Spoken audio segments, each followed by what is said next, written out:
ministração que está alinhada à nossa temática acerca do propósito de Deus. Quantos creem que Deus tem um propósito na sua vida? Amém? Vamos lá para Jeremias, capítulo de número 18 e o versículo de número 1, que fala o seguinte: O Senhor deu outra mensagem a Jeremias: desça até a casa do oleiro e eu lhe falarei ali. Fui à casa do oleiro e o encontrei trabalhando na roda. Mas o vaso de barro que ele estava fazendo não saiu como desejava. Por isso, ele amassou o barro e começou novamente. Amém? Então a palavra que nós vamos ministrar aqui nessa noite é sobre o propósito de Deus. Nessa temática que nós já estamos falando.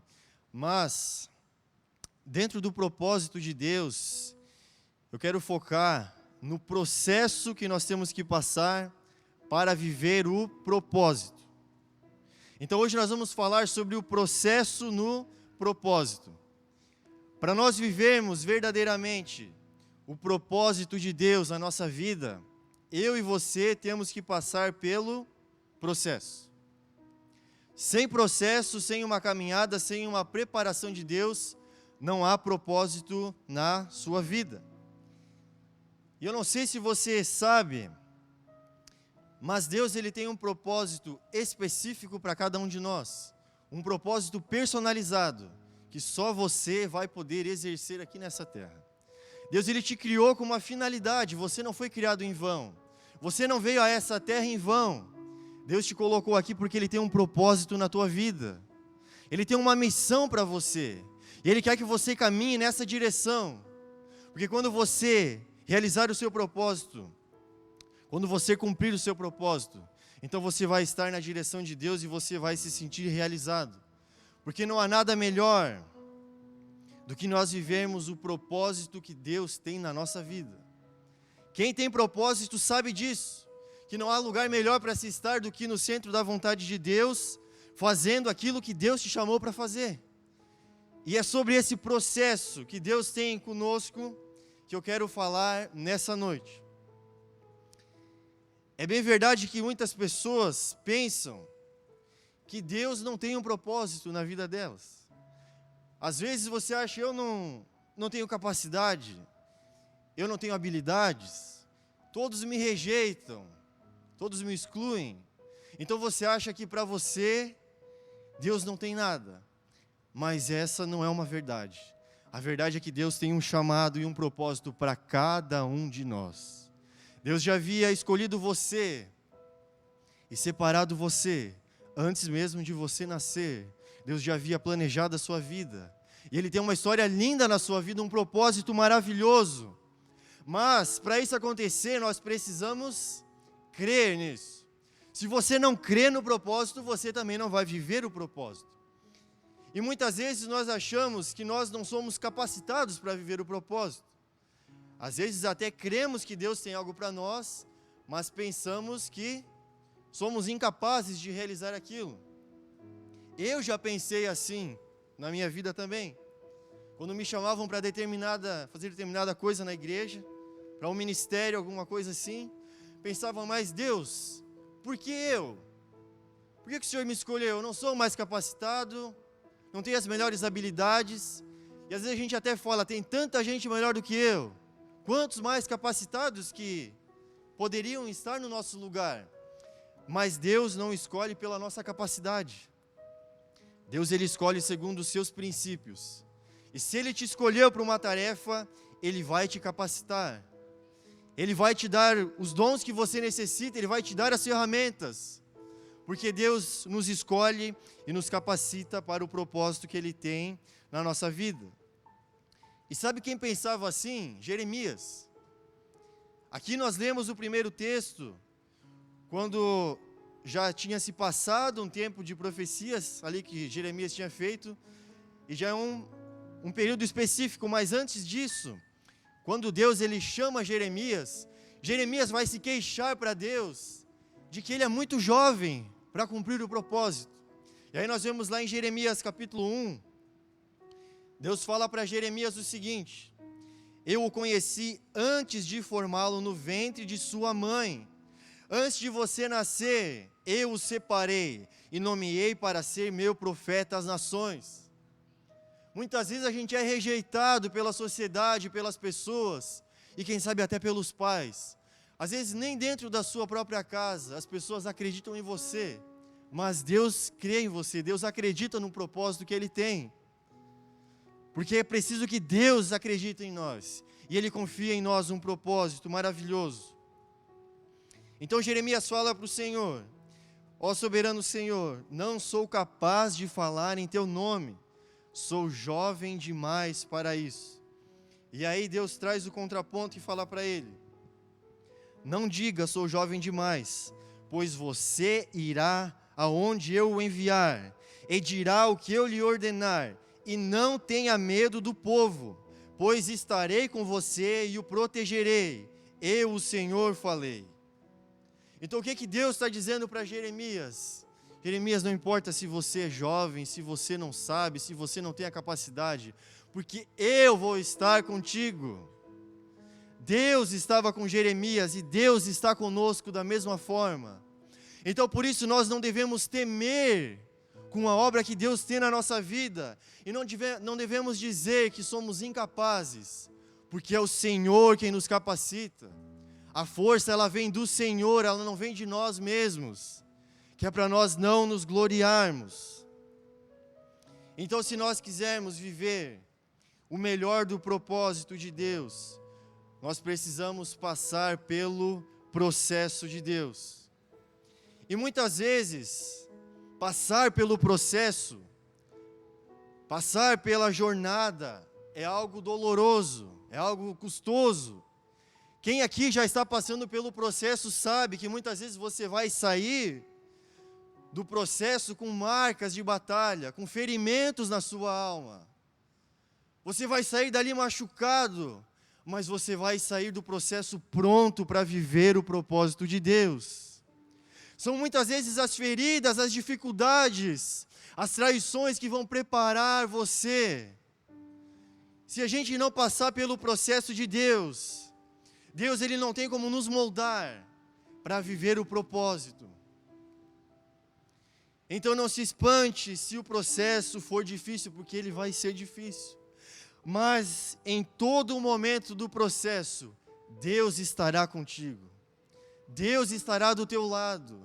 Ele não vai te abandonar, por mais que muitas vezes parece que ninguém está nos escutando. Parece que a gente é deixado de lado, de escanteio, e não tem ninguém por nós. Mas Deus está ali pelejando por nós. Muitas vezes eu já passei por períodos de dificuldade na minha vida, de humilhações e, enfim, nós passamos por dificuldades, provações, que a gente se pergunta até, por quê? Por que isso está acontecendo comigo, Deus? Porque justo eu tenho que passar isso, eu nem fiz nada para merecer isso. Quantas provações, quantas batalhas injustas que nós passamos. Mas Deus permite, porque Ele tem um propósito por trás de tudo isso. E muitas vezes, enquanto eu estava sofrendo no processo, sem forças para lutar, tem vezes que a nossa força termina. Tem vezes que a nossa força ela não é suficiente, a gente não adianta falar com ninguém, porque ninguém vai resolver. Tem coisas que só Deus vai resolver na tua vida. E em um momento determinado da minha vida, eu estava passando por uma angústia muito grande. E eu fui buscar ao Senhor. E quando eu dobrei os meus joelhos no meu quarto, a presença de Deus invadiu aquele lugar e trouxe um renovo para a minha alma. No meio daquele processo, no meio daquela provação que eu estava passando, o Senhor Ele trouxe um renovo para a minha alma. Uma alegria no meu coração. E é por isso que eu e você conseguimos suportar o processo. É porque Deus está conosco. Então eu quero te dizer nessa noite, quem sabe o seu processo está sendo difícil. Deus está permitindo provações. Mas esse é o momento de você se achegar a Ele. Esse é o momento de você chegar perto dEle e dizer, Senhor, as minhas forças acabaram. Eu não consigo mais, Senhor. Se o Senhor não intervir, eu vou desistir. Mas é nesse momento que você vai ver o maior agir de Deus na tua vida. Quando você declara que você não pode, que você é fraco, que você não consegue mais, é aí que Deus vai entrar na sua vida e vai mostrar que Ele é Deus, que Ele pode, e quem é que faz é Ele, não é nós, não somos nós. Nós só conseguimos fazer alguma coisa porque Deus nos capacita. Muitas vezes a gente acha que somos bons, que temos habilidades, e aí Deus permite uma série de circunstâncias na nossa vida para nos mostrar que sem Ele nada podemos fazer.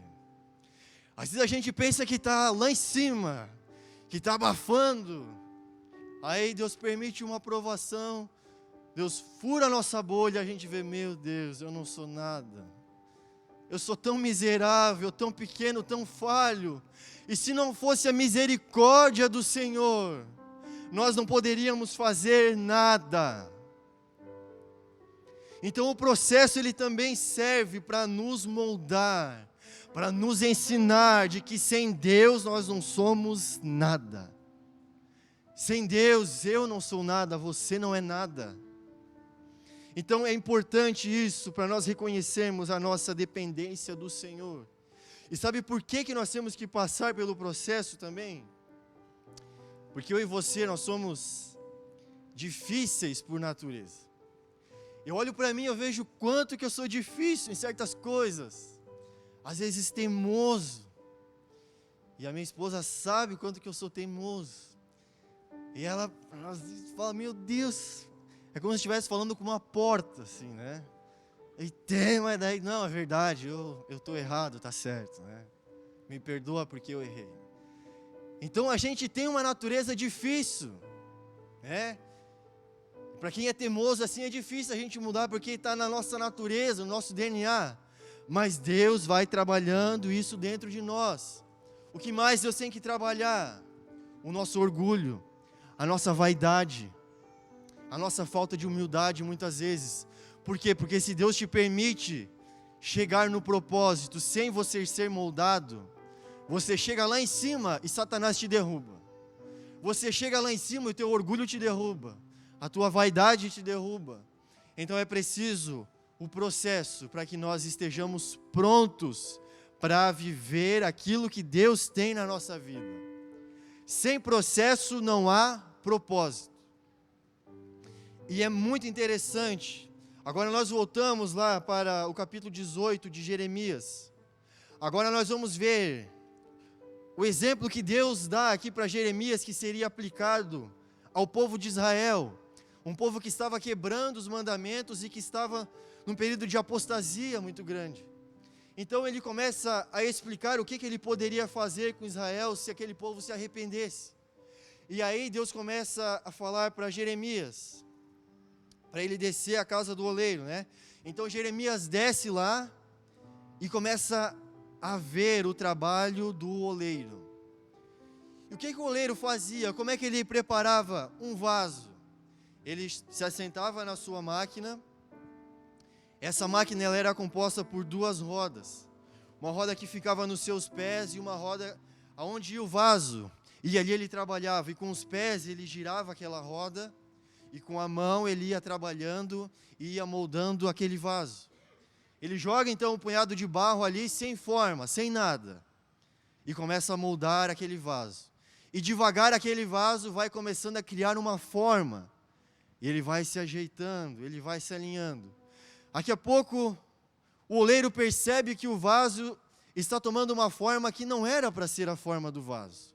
Aquele vaso está se deformando, ele está saindo do rumo, não era para ele ficar daquele jeito. E por causa do vaso que não se adequou à forma do oleiro, o oleiro tem que pegar aquele vaso, amassar ele todo de novo e começar desde o começo, a moldar novamente. E aí ele começa a moldar de novo, ele vê que tem uma falha. Ele começa a moldar novamente, ele vai aparando, fazendo reparos até que aquele vaso esteja perfeito para o uso. E sabe o que acontece? Se no meio desse processo ficar uma falha naquele vaso, ele não vai servir para o propósito que ele foi criado. Imagine que ali embaixo da estrutura ficou uma falha, uma rachadura. Quando alguém for usar aquele vaso para encher de água, vai vazar a água. E ele vai ter que ser quebrado e jogado fora, porque ele não vai ter utilidade. Então é por isso que Deus ele vai nos moldando, ele vai trabalhando em nós, para que não reste brechas, para que não tenha pontos ali que precisem ser trabalhados, para que quando esse vaso esteja completo, ele sirva para o propósito para o qual ele foi criado. É exatamente assim que Deus faz em nós. Ele pega a nossa vida, ele vê, o Tiago precisa melhorar nessa área. Eu não posso permitir ele chegar lá na frente assim, porque ele vai se dar mal se ele continuar assim. Ele não vai servir ao propósito. Então ele começa a trabalhar novamente. Não é que o oleiro é ruim, não é que o oleiro não gosta, o oleiro gosta de ficar esmagando o vaso. Não é isso, é porque o vaso é difícil, a matéria-prima é difícil. Então ele precisa trabalhar naquilo ali. Mas note que o oleiro, quando o vaso apresenta um problema, ele não joga fora o vaso. Ele não descarta, ele vai utilizar aquela mesma matéria-prima para reconstruir um vaso melhor. Então, por mais que nós sejamos difíceis, nós sejamos muitas vezes duros de coração e erramos, Deus ele não nos descarta, Deus ele não nos joga fora. Ele vai nos trazer para perto dele e vai começar a nos moldar novamente, para que a gente possa ser trabalhado e para que a gente possa ser direcionado para o propósito do Senhor. Então, muitas vezes a gente passa circunstâncias na nossa vida em que Deus tem que trabalhar, em que Deus tem que moldar, em que a nossa fé vai ser provada. Tudo isso faz parte do processo de Deus. Sabe o que a palavra de Deus nos diz lá em Tiago? Que nós devemos nos alegrar quando a nossa fé é provada. E quando nós enfrentamos provações, deve ser motivo de grande alegria para nós. Sabe por quê? Porque quando a sua fé ela é provada, a sua perseverança ela se desenvolve. E quando você desenvolve a perseverança, essa perseverança gera em você um caráter aprovado. E esse caráter aprovado te leva a cumprir o propósito de Deus. Então, sem nós passarmos por provações, a gente vira um crente fraco. Um crente que não aguenta uma provação, uma luta, um desafio, qualquer coisa, ele já cai, ele já se desvia, ele já foge. A gente tem que aprender a suportar o processo de Deus, a entender a disciplina de Deus, porque Deus ele só disciplina aqueles que Ele ama. Então, se você está vendo a disciplina de Deus na sua vida, é porque Ele te ama. Um pai que ama o seu filho, disciplina ele, coloca ele no caminho, porque ele sabe que se ele continuar no caminho errado, ele vai para um caminho de perdição, para um caminho de morte. É por isso que Deus, Ele nos ama e Ele nos corrige, Ele nos ensina, e Ele permite muitas coisas para nos colocar no nosso devido lugar, para nos colocar em direção ao nosso propósito. Isso é maravilhoso, mas muitas vezes também é doloroso. E a gente muitas vezes não entende e questiona a Deus por essas coisas. Mas nós devemos entender que ao final do processo, há um propósito maravilhoso nos esperando. Quando nós passarmos pelo processo e terminarmos, nós vamos viver o propósito. E aí nós vamos entender por que nós passamos por todas aquelas coisas. Um exemplo de um personagem da Bíblia que viveu muitos processos na sua vida foi José. Nós vemos o trabalhar na vida de José desde quando ele tem um sonho. Você conhece a história de José. José tinha um chamado para liderar. Deus ia chamar e colocar ele como governador do Egito muitos anos depois. E desde cedo ele tinha aquele chamado, ele era o filho preferido de seu pai Jacó. E os seus irmãos já eram um pouco enciumados com ele, porque ele era o filho da velhice de Jacó. E ele ganhou até uma túnica diferente daquela dos seus irmãos. Isso foi causando inveja, ciúme nos seus irmãos, a ponto desses ciúmes provocar neles o desejo de matar a José. né? E aqui a gente já percebe uma coisa na história de José. Quando ele tem aquele sonho, e se você não lembra, eu vou te recordar desse sonho. Ele sonha que ele estava atando feixe de trigo, e o feixe de José ficou de pé, e os feixes dos irmãos dele todos se curvaram diante de José. E daqui a pouco ele sonha que a lua e as estrelas se curvavam diante dele. Imagine os irmãos dele que já eram invejosos e ciumentos ouvindo aquelas coisas de José. Eles deveriam pensar, esse José é muito orgulhoso, é muito presunçoso, né? Para pensar que a gente vai se dobrar diante dele. E aquilo despertou neles um desejo de matar a José. Então eles planejam aquela circunstância, aquela situação ali, até que um dia Jacó manda José para que ele fosse até o campo onde estavam os seus irmãos. E quando José está chegando ali, ele vai ver que os seus irmãos haviam planejado matar ele. Mas um de seus irmãos, ele tem misericórdia e diz, não vamos matar José, vamos apenas lançar ele no poço. E o outro ainda sugere para que eles vendessem José. Então eles vendem José e aí começa a provação na vida dele. Ele começa a entrar no processo de Deus. Então José, que antes era livre e era um sonhador, que tinha propósitos de Deus, agora é vendido e vai parar lá no Egito como escravo. Aquela pessoa que tinha um propósito, agora é arrancada do seu sonho e é vendido como um escravo. Mas José nunca deixou o propósito de Deus morrer em seu coração. Apesar das circunstâncias, ele mantinha dentro dele aquele desejo. E ele sabia que Deus ia cumprir aquele sonho que tinha entregado para ele. Mas aqui nós já temos uma lição. Existem propósitos, existem sonhos que Deus nos mostra, que nós temos que cuidar com quem nós vamos compartilhar. Nem todas as pessoas vão entender o propósito que Deus tem na tua vida. Nem todas as pessoas vão entender e compreender os sonhos que Deus deu a você. Então, cuidado com quem você vai compartilhar os propósitos que Deus tem, os sonhos que Deus te deu, porque muitas vezes essa pessoa vai jogar um balde de água fria em você e vai fazer você desanimar, ou ela vai planejar alguma coisa para te boicotar, porque ela não quer que você cumpra o propósito.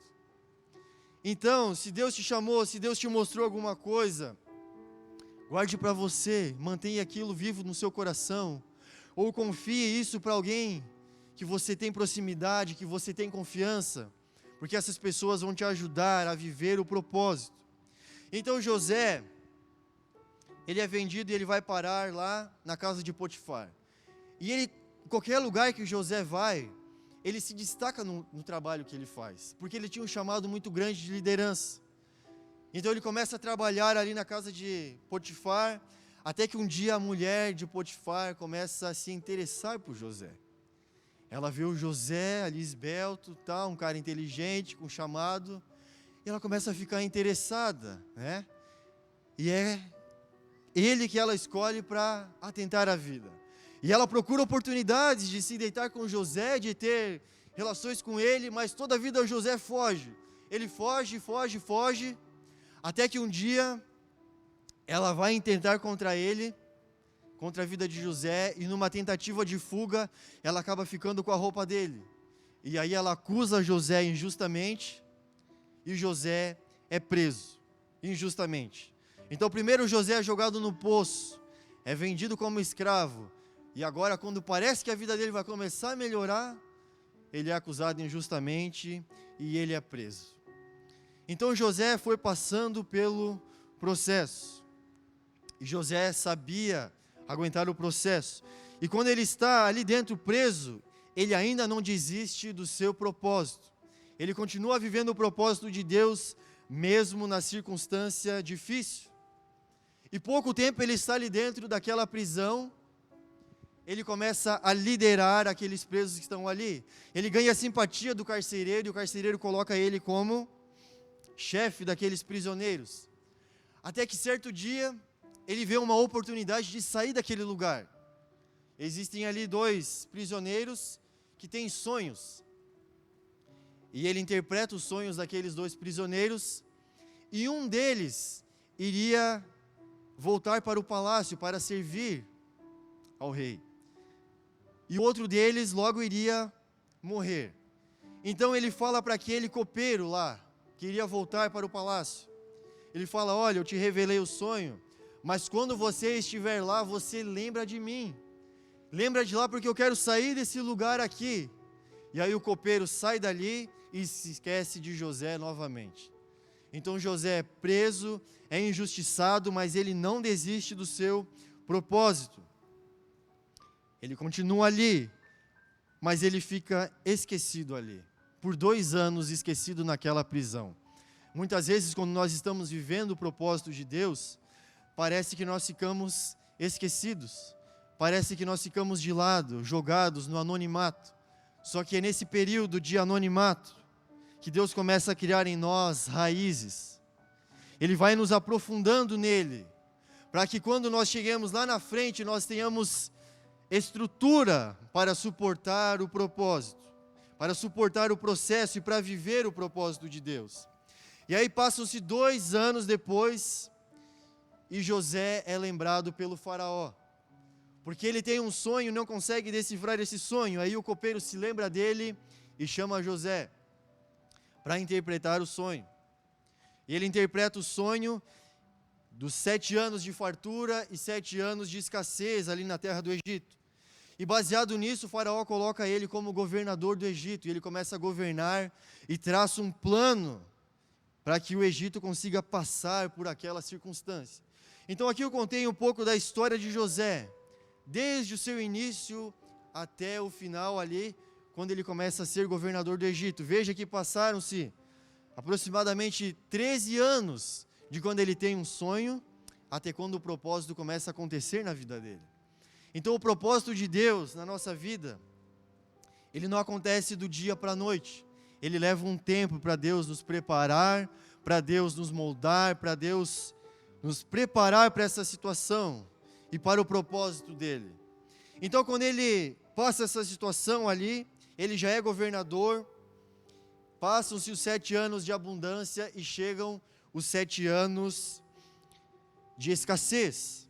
E quando chegam esses 7 anos de escassez ali naquela região, os irmãos de José, aqueles que haviam traído ele e que tentavam até matar ele, eles vêm até o Egito em busca de alimento. E aí acontece todo o desenrolar da história que você conhece. Ele chama eles, ele deixa um deles aprisionado, para que eles fossem buscar o restante dos irmãos e a família de José.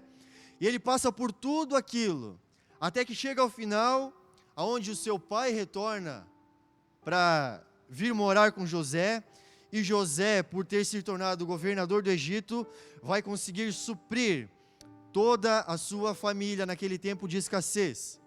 Mas olha só, José ele foi humilhado pelos seus irmãos, ele foi traído. Tudo que tinha de ruim para fazer eles fizeram na vida de José. Mas como José havia sido preparado por Deus no processo, quando seus irmãos vieram a ele, ele teve capacidade de perdoar. Ele teve capacidade de deixar o orgulho de lado, de ter humildade para perdoar os seus irmãos e a trazer eles para perto. Se José não tivesse passado pelo propósito, vai saber como é que teria sido o tratamento dele com os seus irmãos, porque José tinha poder para mandar matar todos eles, mas foi por causa do processo que ele entendeu que na verdade quando os seus irmãos tramavam contra ele, eles estavam cooperando para a vida de José. Aquele mal que eles fizeram para José se tornou em bem na vida de José, e eles contribuíram para o processo de Deus na vida dele. E então após todos aqueles acontecimentos, José entende o porquê que ele foi vendido, o porquê que ele foi mantido como escravo. E eu quero ler com você o que a palavra nos diz, lá em Gênesis 45:7, aonde José ele entende o propósito de tudo aquilo que ele havia passado. Gênesis 45:7.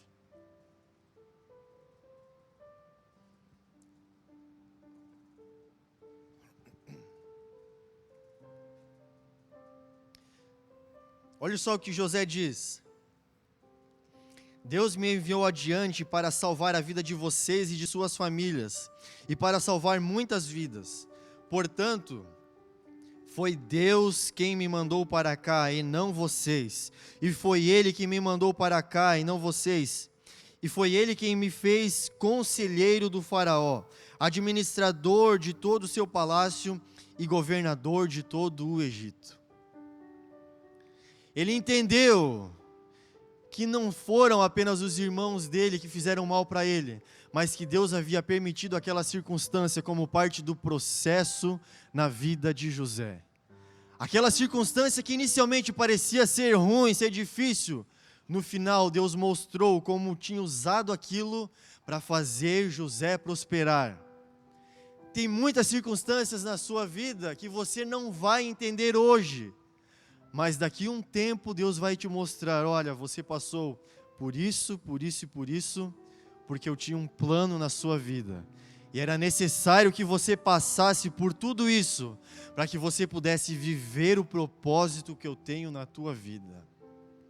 Agora as circunstâncias não parecem fazer sentido e você não entende. E eu também passo isso na minha vida. Às vezes pergunto para Deus, mas por que Deus? Parece que às vezes a gente faz tudo certo e a coisa não vai para frente. E a gente não entende e ora e jejua e vai para um lado e vai para o outro, mas às vezes a coisa não acontece. Mas é porque nós não entendemos o trabalhar de Deus. Então saiba que Deus, Ele permite circunstâncias na nossa vida para trabalhar na nossa vida. E quando nós avançarmos em maturidade, nós vamos entender o trabalhar de Deus. E aí José fala mais adiante ainda. Lá em Gênesis 50 e o versículo 19. A resposta que José vai dar para os seus irmãos. José, porém, respondeu: não tenham medo de mim. Por acaso sou Deus para castigá-los? Vocês pretendiam me fazer o mal, mas Deus planejou tudo para o bem. Colocou-me neste cargo para que eu pudesse salvar a vida de muitos. Não tenham medo, continuarei a cuidar de vocês e de seus filhos. Desse modo ele os tranquilizou ao tratá-los com bondade. Olha só o trabalhar de Deus na vida de José. Ele permitiu tudo aquilo na vida de José, para que José pudesse assumir aquele posto de governador e para cuidar da família dele, para manter a perpetuidade daquela família na terra. Então muitas vezes você vai passar por circunstâncias, situações na sua vida, mas é porque Deus tem um propósito muito maior na sua vida do que você consegue enxergar hoje. Mas lá na frente você vai entender o trabalhar de Deus na sua vida. Ou seja, o mal que eles quiseram fazer para a vida de José se tornou em bem, assim como muitas pessoas querem nos prejudicar muitas vezes, mas Deus usa essas circunstâncias, transforma elas em algo bom na nossa vida. Sabe por quê? Porque em Romanos 8:28 diz assim: e sabemos que Deus faz todas as coisas cooperarem para o bem daqueles que o amam e que são chamados de acordo com o seu propósito. Deus faz todas as coisas cooperarem para o bem daqueles que o amam e que são chamados de acordo com o seu propósito. Então, se você tem um propósito e você está aqui nessa noite, Deus vai transformar essas circunstâncias difíceis, ruins que você está passando, em algo bom para a sua vida, que vai fazer parte do seu processo, para você ver o cumprimento do propósito dele na sua vida. Amém?